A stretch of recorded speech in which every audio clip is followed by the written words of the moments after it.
Hey everyone, Kyle once again, and welcome back to the next episode review for Yashahime Season 2, Episode 19, or Episode 40, was it 43? Yeah, Episode 43, The Blackout, and I would say it's pretty decent one. I would say pretty good, to be honest, I would say it's not decent, it's pretty good. Pretty good episode. Because now that our trio is now traveled back into the future to stop the Grim Comet and also find Osamu Kirin, and also ended with Kirimaru Karen Rion has also jumped into the windmill as well. So now they have to stop the Grim Comet now from destroying the world. So and it opens up shows how when Osamu Kirin Kirimaru enters through, but also in all these demons start spewing out of the windmill as well. Like all these other demons try to attack Kirimaru's you're gonna do anything to prevent us from going. So he just goes and eliminates a whole bunch of them with just no problem. And then we come back into the future where we have Osamu Kirin. He's walking around in the sewers. And he's saying there are demons that have never existed. There are even demons that have never existed before. And he finds those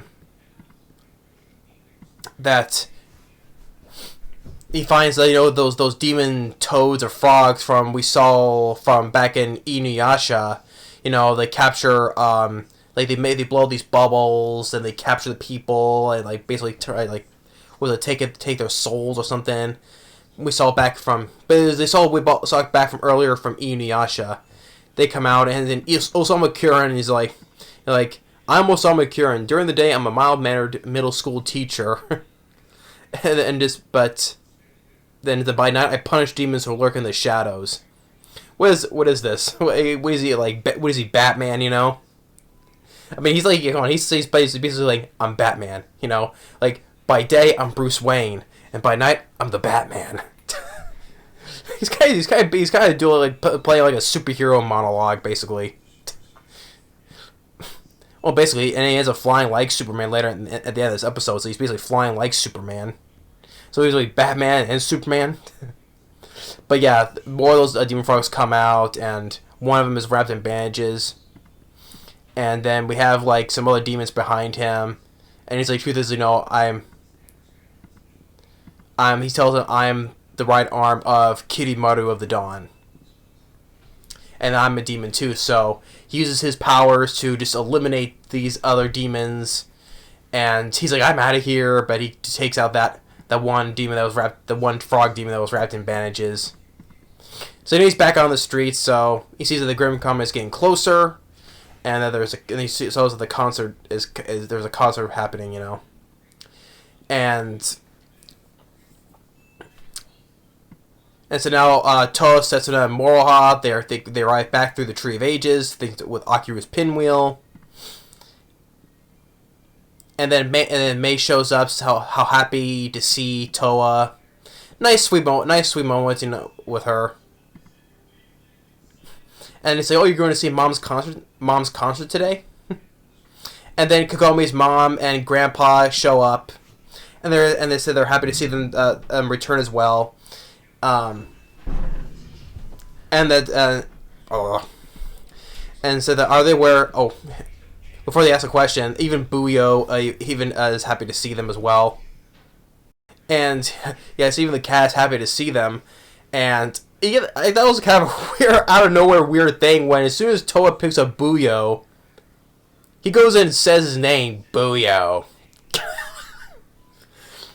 I mean, that was I had to laugh at that. I mean, that was okay. He goes and says meows his name, Boyo. that was funny. So, but this is no time for this. They have to say what's happened about the Grim Comet. But Kagome's mom, Grandma, and Mei, they all say, "What comet?" They have no idea what's going on. And they're asking about Mr. Kirin, and Kagome's mom saying that he's been up here. He's been up here a lot. So they're about to go though, but Kagome's mom is saying, you know, you can't, you girls can't go out looking like. Well, basically telling Moroha and Setsuna saying you can't go out looking like that. You know, swords and armor and all that stuff. So. And so you have Setsuna with that embarrassed look on her face, with putting on the coat, and then Moroha, cute as well with her coat. Actually, that was the pink coat that Moroha has. That's what used to be Kagome's, so that was nice. I think I remember her. Yeah, I remember Kagome wearing that same pink coat. So yeah, and then they head back to the school, and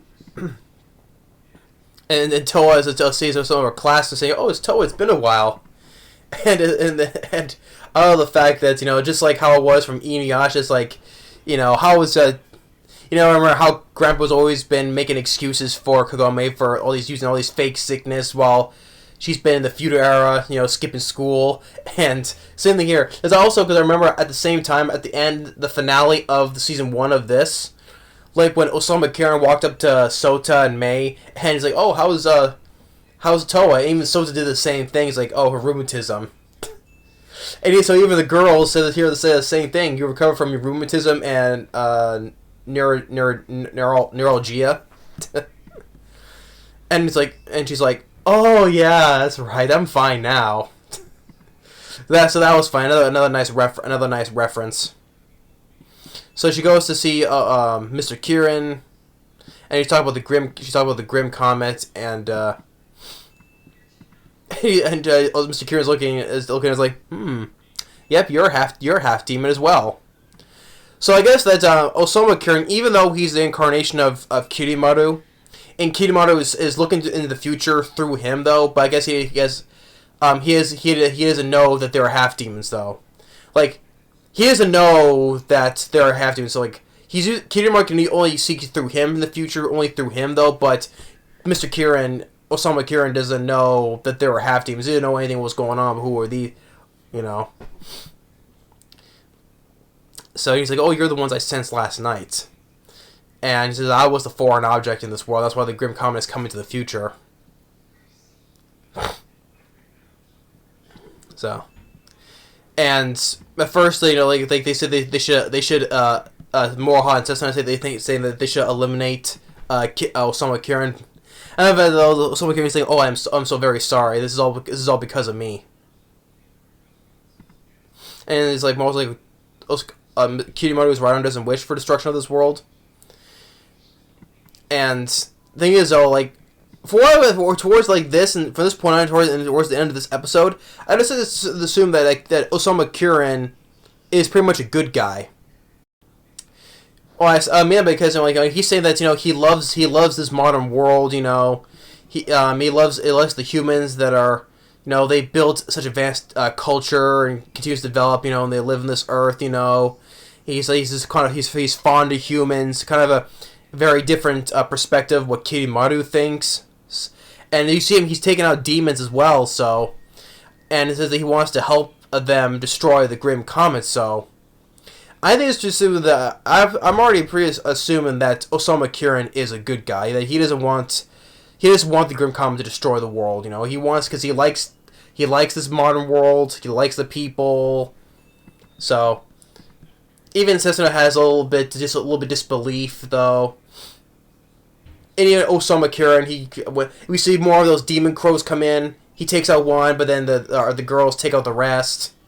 And it's been a while since I heard, and it's nice because it's been a while since I heard Moroha use Iron Reaver Soul Stealer. You know, yeah, I miss hearing that, though. So it was nice I haven't heard that in a long time. So it was nice to hear her use that move again. And Osamu Kirin is glad that they're here to help. So, and they say the word is a comet, but it's on the other side of the world. But it'll be here tonight. So think it might be too late, though. But Toa is saying it's too early to give up, though. We're going to destroy the Grim Comet.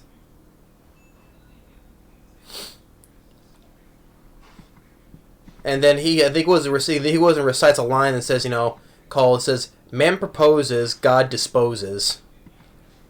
Do your best and leave the rest to Providence." What an appropriate, that's a very good saying.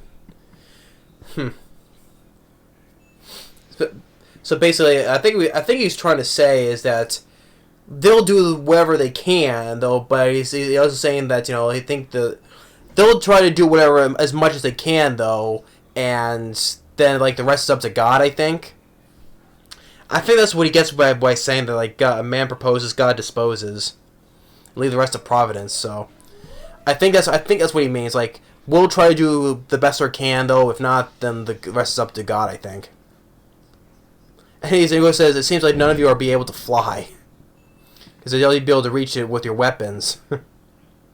But yet, we see Osamu Kirin, we see him fly, like he is Superman. At the end of this episode, which I'll get to. And he shows that there is going to be a big event tonight, so which there's be like fragments of the fragments of the comet's been spilling around. That's why there's all these demons have been showing up, and one was going to appear at this concert, and one of them is where Toa's adopted mother Moi is going to be playing at, along with the boy band as well. So they're trying to. He says he wants to try to reduce. Also, what Kieran said, he wants to reduce the casualty numbers. So they're going to be at the concert to help slay the demons around there. And when they see more of these demons we saw in the preview, it turns out now I know what they are. They're spider heads. Yeah, they said they're spider heads, which I remember now because back from season 3. No.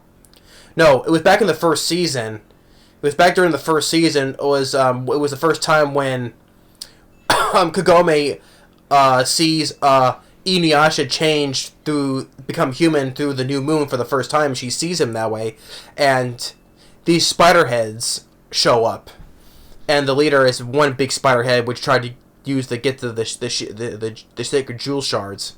So yeah, these are the spider heads we've seen back from the first season. Okay. So yeah. And then May shows up saying, "Oh, you're here to see Mom's concert too." So they take her around back, and we see with the boy band named 6X's.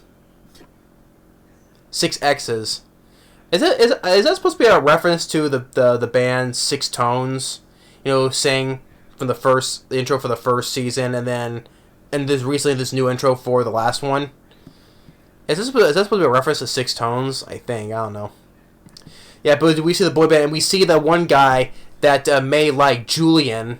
Remember back in the first season, episode 6, with the cat episode, they meet that monk who Toa recognizes that's like, who resembles May's idol, Julian. So we see that guy here in the band. Yeah, Julian.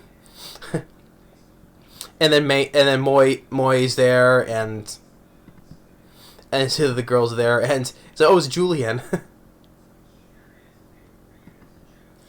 And so the guy to hear that they're here, Moi is, but they try to tell her, but they have to stop the concert, but like like Moi kind of like pretty much ignores it all though. It's like she told us like demons might show up at this venue, and it's like, "Oh my, I'm surprised you know all about it." I think it's because later on when they're on the stage, there's like a fake demon that's supposed to pop up, right? So that's what she was referring to, not like an actual demon. She doesn't know about that. So.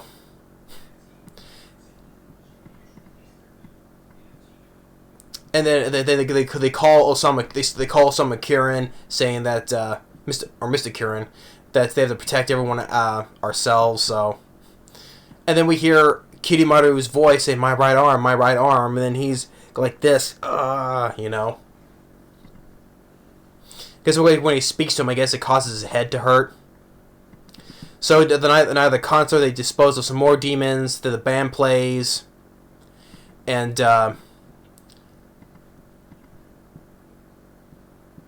and then Osamu Kirin, he's going to use his powers. He uses. I mean, Osamu Kirin, he's just been. He's turning to be quite the badass as well. He's just like disposes of them with no problem. I know he's the incarnation of Kirimaru though, but I'm sure he's not gonna have the same level of powers that he does though. But he just takes care of them no problem. So he's becoming just like he's becoming just like a badass too, which that is cool too. See him fighting now. But then we hear, then he hears Kirimaru talking to him again, saying, you know, lead me to that world. Lead me to the world, and say, you say, do you hear me? I'm the one who's going to strike down the grim comet. And he's like, you know, I will not allow you to bring the degenerate age to in your world. So Mr. Kirin knows about the degenerate age as well. So he doesn't want that either. So we see back inside in the windmill, Kirimaru, he's trying to get through though, but he's struggling. And he's like, you know, he's telling Osamu Kirin's like, why won't you obey me? And then we see like this, and we see this red fate, the red string of fate, and that's been severed by Riku, which he's alive, which I knew he would be. He's bleeding though, but he's alive.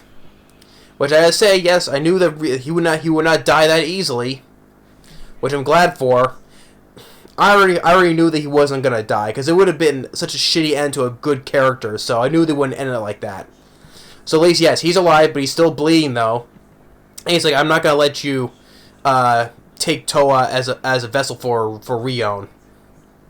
And so he tries to take him, and he uses his powers to use Zero's staff. And he wraps Ryo up in a webbing and takes her with him. He's like, forgive me, and then bye-bye. And he's like, Kirimaru's like, is pissed, like, curses! How a typical villain would say, you know, when they always say, curses! So yeah. And then we have Moi playing her violin. We're just gonna think you have a boy band playing, and then you have a violinist playing in the middle of that, but I thought it was pretty good though. The music playing for her playing the violin is pretty good, you know. So all those, let's say you would do this while amidst having a boy band playing though, but Moi just did pretty good though. And then we have the Julian is on the stage while the real demons appear, and which Julian thinks, oh, it's even though it's a fake, he thinks it's fake though, but it looks pretty good though. And then, Toa and the others, they step in, they take care of it.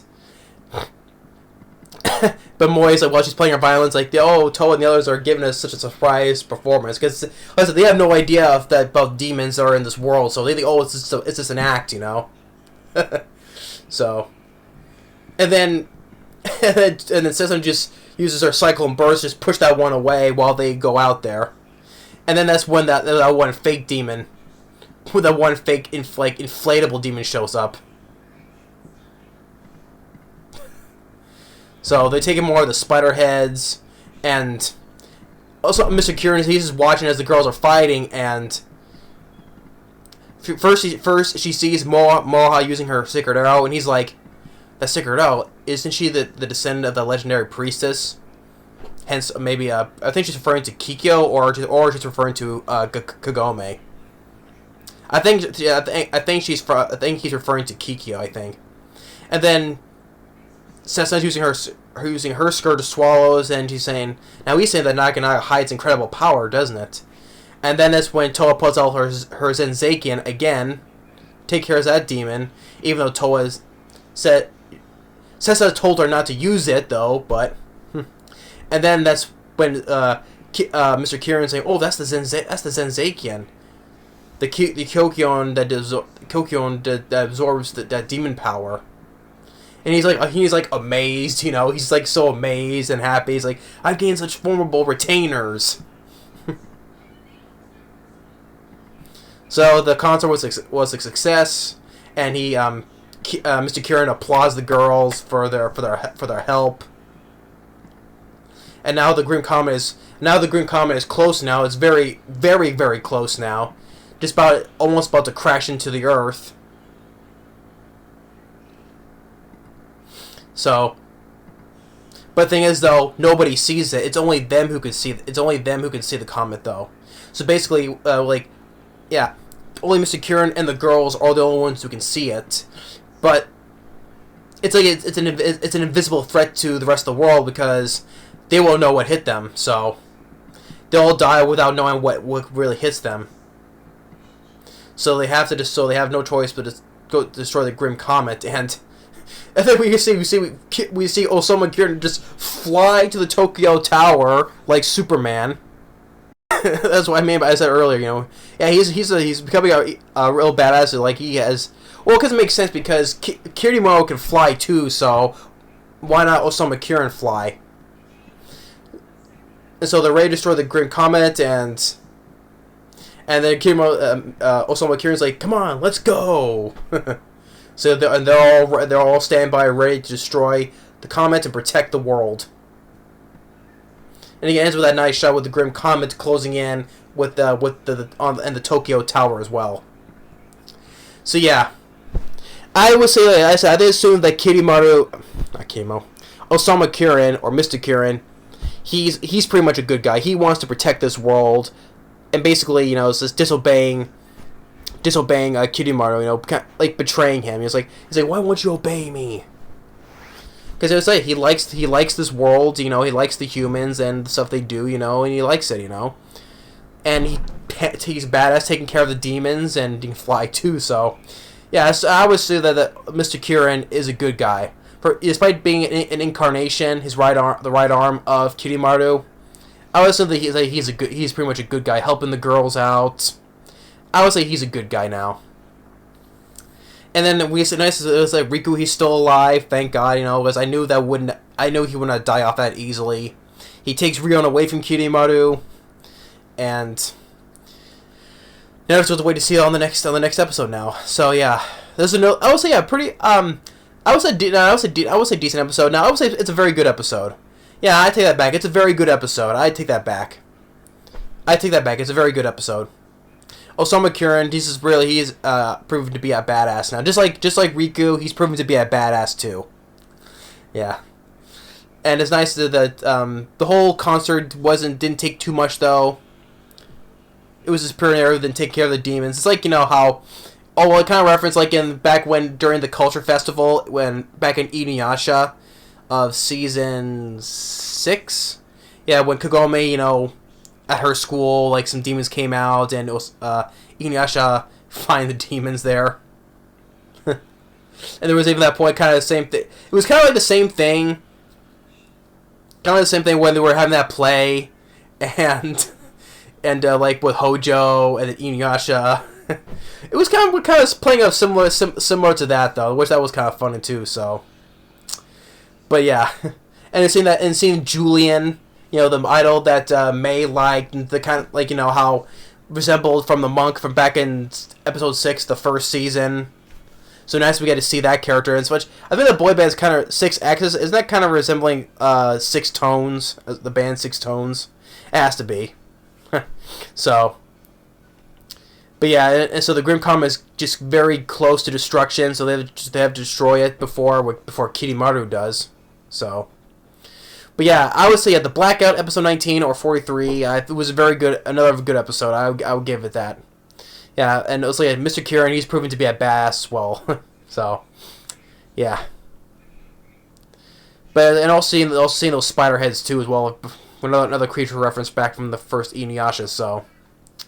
But yeah, I enjoyed the episode, so I can't wait to see the next episode. This is going to play out more intense now after closing in now. So, but yeah, that'll be up next in the next preview discussion. Thanks for watching. Stay tuned for the next preview discussion. Later.